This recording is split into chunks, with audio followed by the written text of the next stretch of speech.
I was a leader of a gang called Fancy Boys, and yeah, it's not a nice world to be in. Although society or TV or whatever make it a flashy life, but it's not a flashy life. Well, what attracted me basically, man, I was born into a family that were part of the gang and drug structure. So I was born into, my mom was a drug dealer. I can remember my grandma was also a drug dealer. I can remember going to her visiting, and then she will have the check overall on with the money in the one packet and the drugs on the other packet, and we would literally help serve when the customers came for drugs at my grandma's house.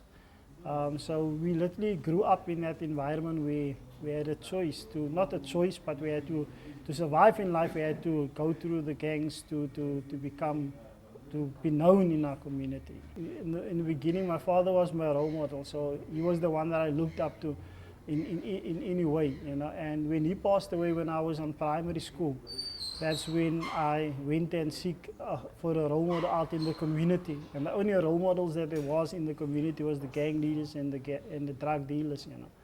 And a boy of 13 years old, I looked at these guys, and this was guys that was well respected in the community. When they gave orders, that people jumped to the order. And as a young boy, I said, that's who I want to become, you know. So eventually I found myself doing things within the gangs. I didn't care that I was 13 years old and the guys that was giving the orders was like 50 years old. To me, when I stabbed or did something bad to whoever, they would affirm me with saying that I did something good. So I always would do the bad things because I got affirmation of good, doing good in that, you know. Age of 18 years old, I had everything. I found myself into the shoes of a gang leader, you know, and where I could give orders, where I could say go and do, and they would go and do, you know. But little did I know that I had a younger brother that was also looking up to me with the negative that I was doing, you know. So he was also following his older brother's patterns and so forth. So eventually he also joined the gangs, a rival gang. And it's when with any gang that you join or group that you join, with at school or whatsoever, there's initiation, something that you need to do to prove yourself that you're worthy to be part of this gang, or that you can look after your fellow brothers that's in the gang. So his initiation was that he had to kill a high profile in another gang, and a few weeks before the incident should happen, he found out that the person that he should take out was his own brother. So his initiation was to kill me. I can remember the day of the initiation. It was at my mom's house. At that time, my mom was one of my suppliers. I was standing on the stoop. A car pulled up, and him and his 3 other of his gang member friends got out of the car. I immediately got that gut feeling that something was going to happen. The person that I thought I walked up to them, and I saw that most of them had guns. And I know in the underworld, if you just approach me and you approach me as a rival and you have a gun, that means that you are going to shoot me or kill me, you know. And I knew that I was going to be shot that day, but I didn't know by whom. Until my brother put his hands on his gun, that's where I realized that I was the one that's going to be shot. And that he was going to do it, you know. We didn't have a lot of arguments with each other. All I know that is, when he took it out, I said that today I'm prepared. I told him that I was prepared to give up my life for this thing that I believed in, because at 18 years old, that crime paid for me, you know, or so I believed. There wasn't a lot of arguments. All I can remember is the shot went down in my face. There's 2 marks. This side is a mark is where the bullet went in, and this side is a mark here where the bullet came out.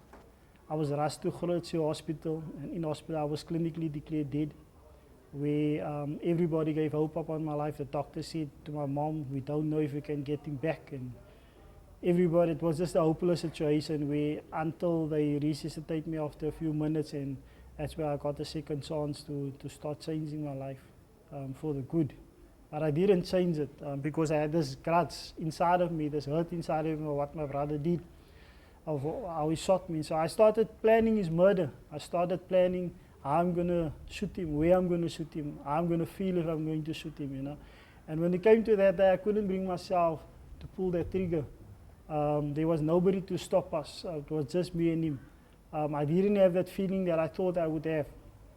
And I told him that if you don't take him out of this community or the province that I'm in, if I'm not going to kill him today, that somebody else is going to kill him, you know.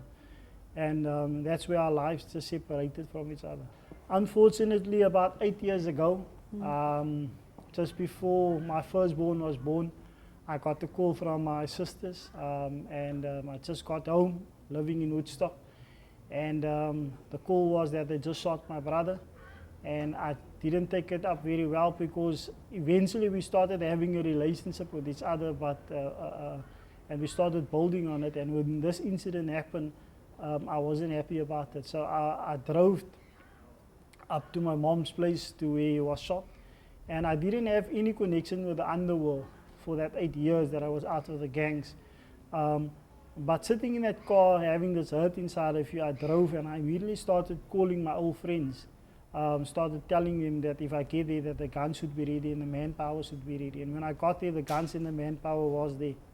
But I found myself standing in front of this gun, standing amongst the old friends, where like God spoke to me, literally spoke to me and said, if I put my hands on these weapons today, that I'm not going to see my family again, that I am also going to die that day.